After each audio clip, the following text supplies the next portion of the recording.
A fuel depot was set on fire near a crucial bridge linking Russia's mainland with Crimea. The incident comes days after a drone strike in which a Russian fuel storage facility was set ablaze. The incident happened in the Crimean port of Sevastopol. Moscow blamed Ukraine for the attack.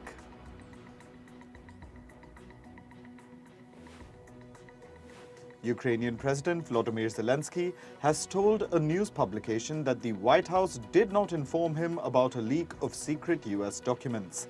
Zelensky said, and I quote, "It's not beneficial to the reputation of the White House and the United States." The leaked documents contained information on the war in Ukraine. Ukraine's defense minister has said that the documents contained a mix of true and false information about the country's military. Clashes continue in Sudan's capital, Khartoum. This is happening despite the warring factions agreeing to hold a 7-day ceasefire. The latest ceasefire has been mediated by South Sudan. The clashes broke out on April 15th between the Sudanese Armed Forces and the Rapid Support Forces paramilitary group. So far, officially, more than 500 people have been killed and close to 5,000 people have been injured. Uganda's parliament has passed one of the strictest anti-LGBTQ bills. The new bill upholds harsh punishments, including long jail terms and the death penalty. The government used the term aggravated homosexuality to describe actions like having gay sex when HIV positive. President Yoweri Museveni is a vocal opponent of LGBTQ rights.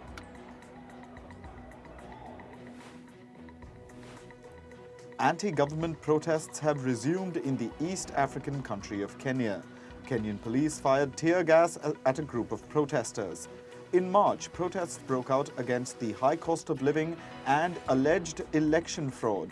Violent clashes broke out between police and demonstrators. Opposition leader Raila Odinga suspended the demonstrations in early April after agreeing to hold talks with President William Ruto.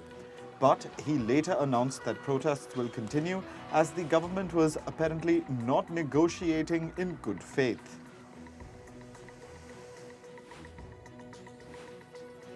US Vice President Kamala Harris met Philippine President Ferdinand Marcos Jr. Marcos Jr. told reporters that he was just as concerned about China's actions in the South China Sea as the US. The United States and the Philippines reaffirmed their decades-old security alliance. This comes amid China's increasingly aggressive actions near Taiwan and the South China Sea.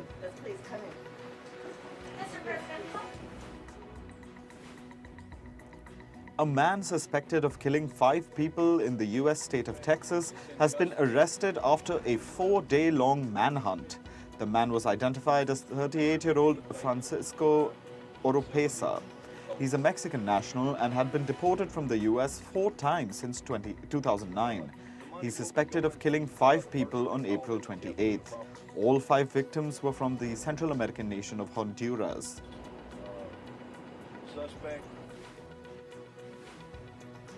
Also in the US, former Minneapolis police officer Tu Thao has been found guilty of aiding and abetting the killing of George Floyd. In 2020, Floyd was killed after a white police officer pressed his knee on Floyd's neck for close to 9 minutes. Thao was one of the 4 officers involved in the incident. It sparked massive Black Lives Matter protests across the world.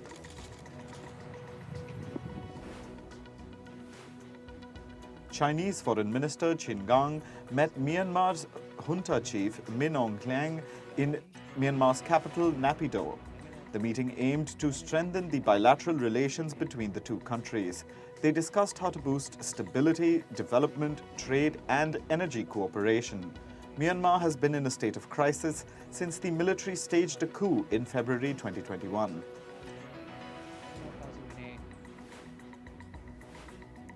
The Myanmar junta has also pardoned over 2,000 political prisoners. Ever since the military staged the coup in February 2021, it arrested thousands of protesters and activists. At least 170 journalists have also been under arrest since the coup.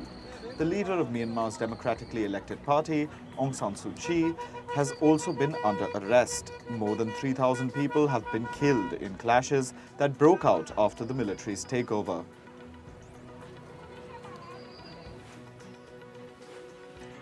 The Israeli military has said that it launched strikes on Gaza on Tuesday. A rocket warning siren went off in an Israeli community located near Gaza's northern border. The strikes were launched in response to rockets fired from the Strip. This comes after the death of a Palestinian who was on hunger strike in Israeli custody.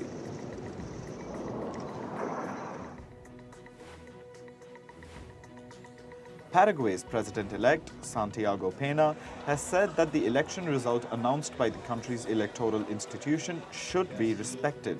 This comes after supporters of an opposition leader took to the streets to protest against the election result. Peña won the election with a 43% of the vote.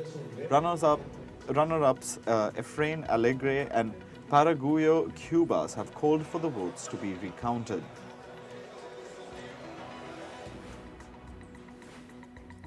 Many migrants are stranded on the border between Peru and Chile. They've been trying to cross to the Peruvian side but have remained unsuccessful. Some migrants blocked the highway connecting the two countries. These migrants have been stranded in the border area for 19 days now. It's located in the Atacama Desert, one of the most arid areas on the planet. Migrants have been facing scorching heat during the day and intense cold at night.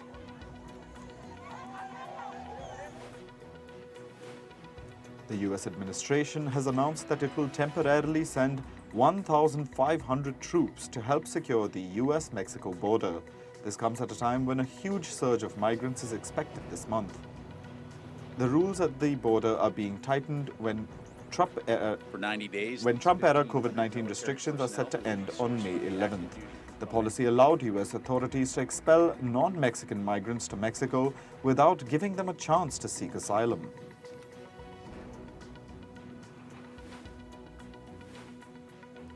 A police officer narrowly escaped a high-speed car crash. The incident happened in the U.S. state of Virginia. A dashcam footage showed a sports car losing control on the opposing lane and almost hitting the police officer. The officer sustained minor injuries. The driver of the sports car was juvenile and has been charged for reckless driving.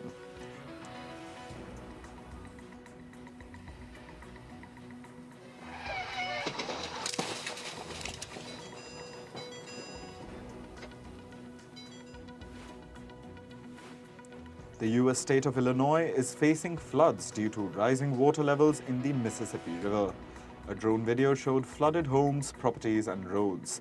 The water in the Mississippi River is rising due to melting snow. Major storms brought snow to the western parts of the U.S. over the winter.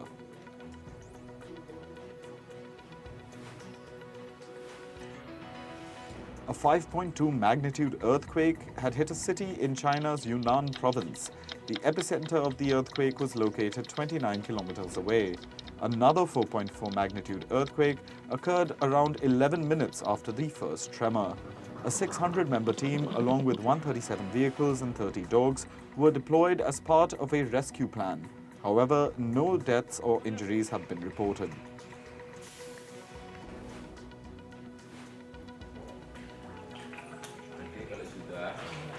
21 endangered sea turtles have been seized from a poacher in Indonesia's Bali.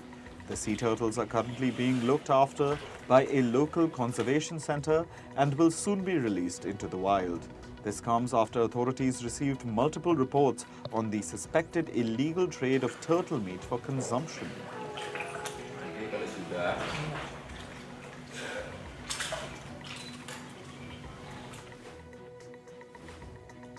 The World Food Programme chief, Cindy McCain, visited drought-affected areas in Somalia. She pointed out that there's still a risk of famine in the country. UN officials have said that deaths from hunger are increasing in Africa because of droughts worsened by climate change and conflict. UN analysts say that there's a death by starvation every 36 seconds on average in Ethiopia, Kenya, and Somalia.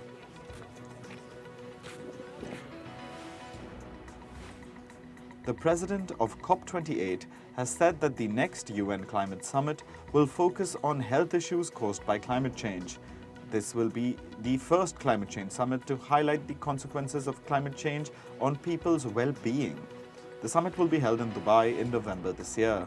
At COP28, countries will aim to formally assess progress in their climate goals, which was set in Paris in 2015. The low-budget Indian airline Go First has filed for bankruptcy. It has blamed its engine maker, Pratt & Whitney, for faulty products. The airline has said that these faulty engines led to the grounding of about half its fleet. In 2022, Go First lost more than $1 billion in revenue due to its fleet getting grounded. Cosmetics maker Revlon has said that it has emerged from bankruptcy. This was after it handed control of the company to its lenders last year. Revlon filed for bankruptcy last June. Since then, the cosmetic giant cut nearly $3 billion in debt.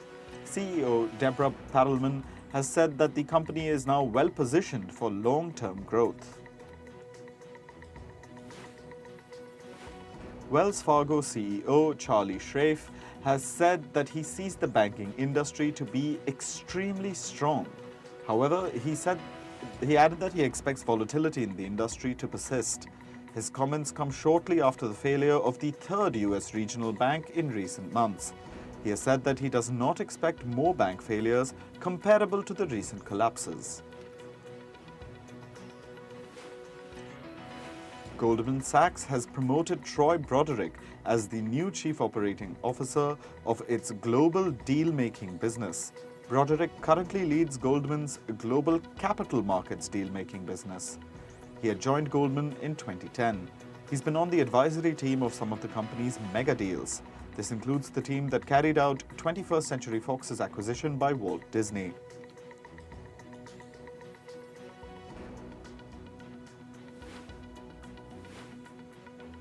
Crypto exchange Coinbase Global has launched an international exchange for cryptocurrency derivatives. The exchange will let users in eligible jurisdictions outside the US trade in crypto assets. Coinbase is looking to expand its global footprint in the crypto industry. It comes amid flaring tensions between the crypto sector and US regulators.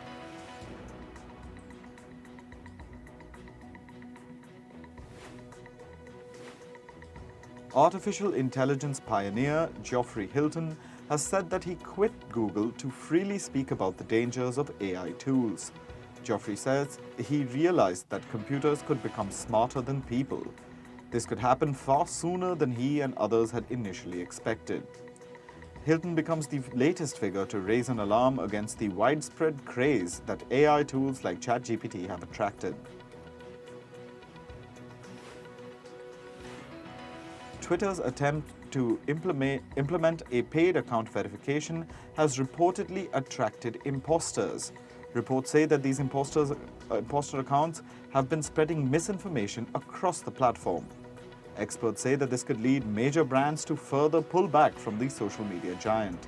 Companies like AT&T and Volkswagen had paused Twitter ads last year. As of April, they had reportedly still not resumed their ads.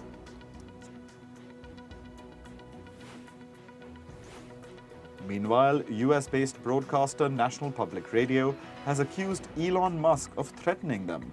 Musk allegedly threatened to assign the broadcaster's Twitter account to another company.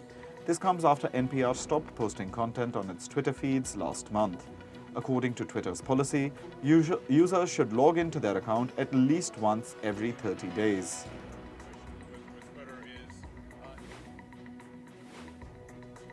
TikTok's head of the US Trust and Safety Unit, Eric Hahn, is set to leave the company. May 12th will be his last working day. This comes at a time when the video app is fighting the threat of a ban in the US.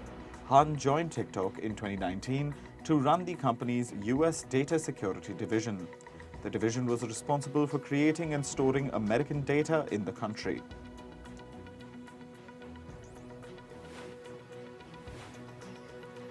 Tinder owner Match Group has said that they will exit Russia by June this year.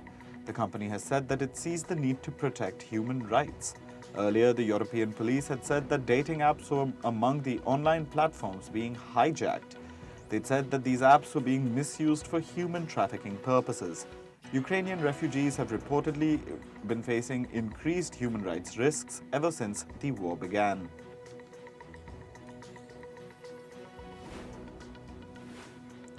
Moving on to sports now. Delhi Capitals defeated Gujarat Titans by 5 runs at Ahmedabad's Narendra Modi Stadium on Tuesday. The Capitals posted a below-par 130 for 8 after opting to bat first. However, their bowlers managed to stop the Titans for 125 for 6 in their 20 overs. Former Indian pacer Ishant Sharma used his experience to defend 12 runs in the final over. Tokyo Olympian Ashish Chaudhary has progressed into the 80 kg pre-quarterfinals of the IBA Men's World Boxing Championships 2023. Chaudhary defeated Iran's Maysam Kheshlagi in the previous round. He claimed a solid 4-1 victory over the 2021 Asian Championships silver medalist. Chaudhary will now face Cuba's 2-time Olympic champion Arlen Lopez in the round of 16 bout. Wrexham celebrated their promotion to the English Football League on Tuesday. That's the 4th tier of English football. Hollywood owners Ryan Reynolds and Rob McElhenney ditched the star-studded Met Gala to join the Welsh football club's open-top bus victory parade. Wrexham beat Boreham Wood 3-1 to win the National League with a game to spare last month.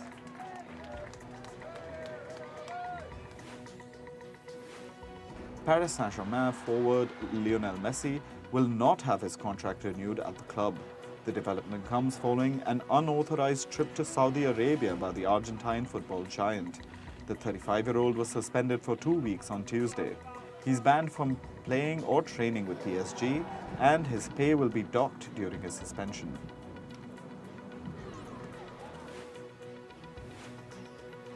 Cristiano Ronaldo has become the world's highest-paid athlete. This is after his move to Saudi Arabian side Al Nassr nearly doubled his annual playing salary. Meanwhile, Paris Saint-Germain duo Lionel Messi and Kylian Mbappe round off the top 3. Ronaldo's contract has been estimated by the media to be worth more than $219 million. His annual playing salary went up to an estimated $75 million.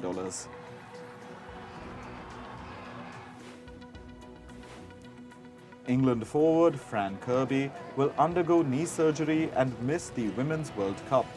Kirby is the latest addition to a growing list of English players sidelined with knee injuries. The injury is also a blow to Chelsea, who are in 3rd place in the Women's Super League. The World Cup kicks off on July 20th and will be held in Australia and New Zealand. England are one of the favourites after winning the European Championship last year.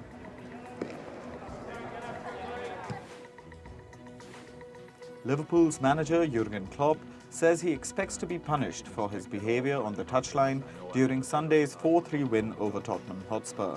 Klopp is also expecting to be pulled up for his post-match comments on referee Paul Tierney. He was handed a yellow card for celebrating a 94th minute winner by running towards the 4th official John Brooks at Anfield. After the game, Klopp also accused referee Paul Tierney of having something against Liverpool. Napoli will open up the Diego Armando Maradona Stadium on Thursday night for a live screening of their away game with Udinese. The Italian club are ready to claim their first league title since Maradona was in the side in 1990. Even 1 point against Udinese on Thursday will be enough for Napoli to be crowned champions. Meanwhile, even though Napoli is screening it at home, as many as 10,000 fans are expected to make the long trek to northeast Italy for the crucial match.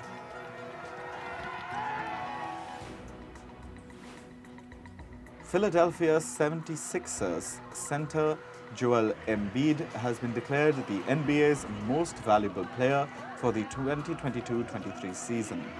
Embiid is only the second African to win the MVP award in the NBA. Meanwhile, the 76ers remain the only unbeaten team thus far in the playoffs. They picked up a dramatic win in Boston against the Celtics on Monday.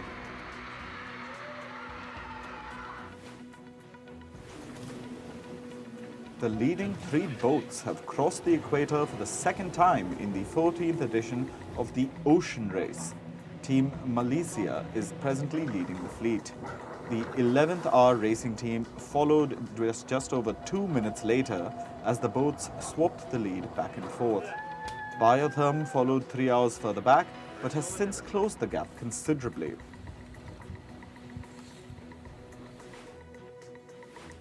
Thousands of American film and television writers headed to picket lines on Tuesday for their first work stoppage in 15 years.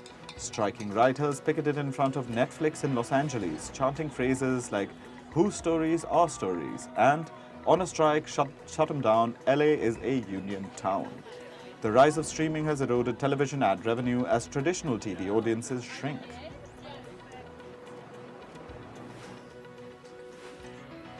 Priyanka Chopra Jonas's new Hollywood film, Love Again, will release in cinemas on 12th May. The romantic comedy drama also stars Celine Dion. The film has been directed by James C. Strauss. The trailer of the much-awaited rom-com was released in February.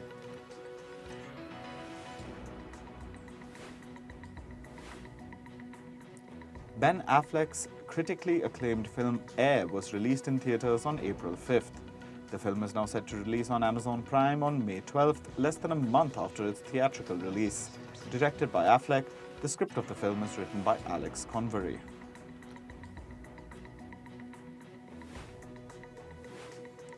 Marvel's new superhero flick, The Marvels, will release in cinemas on November 10th. Produced by Marvel Studios and distributed by Walt Disney Studios Motion Pictures, the film is intended as a sequel to Captain Marvel.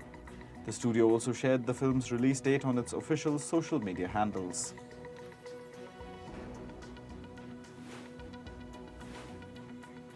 CoinMarketCap is all set to release the world's first globally broadcasted Web3 television show. It has launched a reality TV program dubbed Killer Whales in collaboration with Hello Labs. The upcoming show aims to cater to the growing interest of billions of Web3 users. It'll provide a global platform for projects within the cryptocurrency and NFT space. All American will be adding its 5th season to Netflix on May 23rd, just 8 days after its season finale. The football drama is currently the only CW show renewed for a next season. However, it's still going to be a few weeks until Season 5 comes to Netflix. Till then, fans will just have to watch the remaining episodes on the CW network.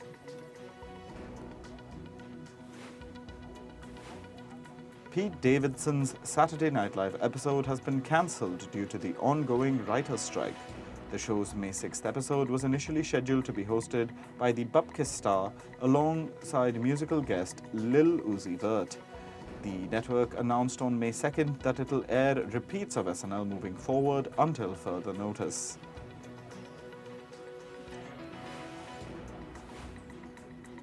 Chance the Rapper has opened up about his past drug use. He's told media that he could have died from drugs. The Chicago rapper was reflecting on his Billboard charting 2013 mixtape, Acid Rap, and his drug use during that time.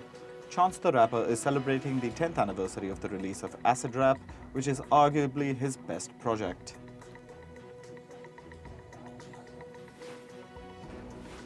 Rapper Soulja Boy is being ordered to pay nearly $250,000 after being sued by his ex-girlfriend for abuse and kidnapping in 2019.